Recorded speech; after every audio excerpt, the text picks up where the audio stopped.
There has been a significant rise in the number of people coming to us who are homeless or at risk of homelessness.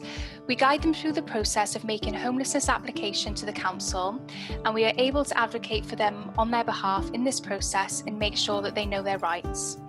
We also have a lot of queries from people who are having difficulty paying their rent or mortgage, and we help them to ensure that they don't become homeless.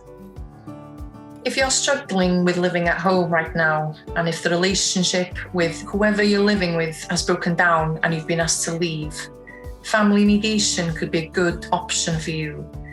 If it's healthy and safe for you to stay, we could advocate on your behalf and explore opportunities for you all to take part in family mediation.